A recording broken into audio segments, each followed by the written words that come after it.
Hello, my name is Braden Kastrop, and today I'll be giving my informative speech over the history of soccer and its origins. To start with just a brief overview of soccer, it is the most popular team sport worldwide and is also the most played sport worldwide. It's particularly favored in Europe, North America, and South America. It is a fairly easy sport to play and to learn, and it is available for people of all ages. Soccer is not only enjoyable, but it can provide many health benefits, such as cardio, muscle strength, build muscle endurance, and can help with your flexibility as well. Now into the history of soccer and this is brief history. Soccer has been played for more than 3,000 years and was first created in China and in Rome.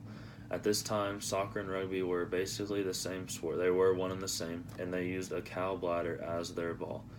It wasn't until the first soccer association was founded in England in 1863 that soccer and rugby split and became two separate sports with their own rules. After 8 years, there were roughly 50 different members of the association, and the first international match was played between Scotland and England. Now, into the rules of soccer. The rules are fairly simple, and each team must have 11 players on the field with one keeper and 10 goalies, although they do state now, in today's rules, that you can play with 7, but you have to have a full 11 by halftime. The games are played with 90 minutes and a 15-minute halftime. If the game is tied and it is in a tournament or some format that allows for an overtime, there will be a 30-minute overtime, which is two 15-minute halves. Goalies are the only players that are allowed to use their hands in the run of play, which just means when the ball is in play. A field player may use their hands if the ball goes out of bounds, and they can use their hands for what's called a throw-in. Some of the positions in soccer, there are 4 main positions. You have your goalie, which is the one that protects the goal and uses their hands to keep the ball out of the goal. You have your defenders, who try to they keep the other team's forwards from scoring. You have your forwards, whose goal is to score on the other team. And then you have your midfielders, which is probably the most important position because they provide help for the defenders and support to the attackers in going to goal. All players will be offensive and defensive at some point during the match, just depending on how the match is going and if their team has the ball or not.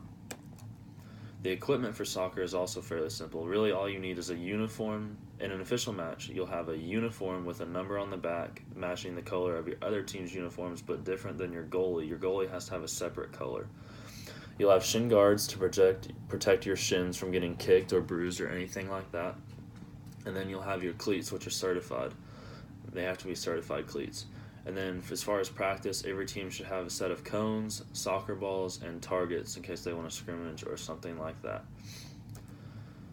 The World Cup is the world's biggest tournament, and is an international tournament, which it has over 200 teams that attempt to qualify every 4 years. There's only 32 teams that actually make it to the tournament, but there's over 22 that attempt to qualify from 6 continents. There are 8 teams that have won the World Cup at this time. There's Brazil with 5, Italy with 4, Germany with 4, Uruguay with 2, Argentina with 2, France with 1, Spain with 1, and I can't remember the 8th one right now. But the next World Cup is actually located in Russia, and it will be next summer in 2018. There's also a major tournament called the Champions League, but it is only for club teams that are based in Europe. There are 32 teams that also make this tournament, but there's a lot more than 200 that attempt to qualify. There are many teams that have won this tournament in its history. There have been actually 62 different teams that have won, but the teams with the most are Real Madrid with 12, Milan with 7, Bayern Munich with 5, and Barcelona with 5. And like I said, there are many more teams that have won than just those 5, but those are the majority. As for my favorite team and my favorite player, so I support Bayern Munich, who is located in Munich, Germany, for my club team. As I'd stated, they have won 5 Champions Leagues, and I've actually seen them win 1. My international team that I support is obviously the United States, but obviously they're not very good because they didn't make this year's World Cup. So I support Germany mostly.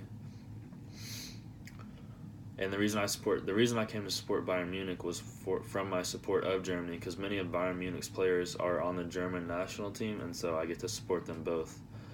My favorite player is of German descent, but he actually plays for Borussia Dortmund, which is Bayern Munich's rival in Germany, and his name is Marco Reus. He's actually been fairly injury prone in the last couple tournaments that Germany would be playing in, so I haven't got to watch him a whole lot play. But when I do get to see him, it's still really special for me. I thank you for listening, and I hope you learned some new things about soccer and maybe you want to start watching it yourself. I will now show my audience. Thank you.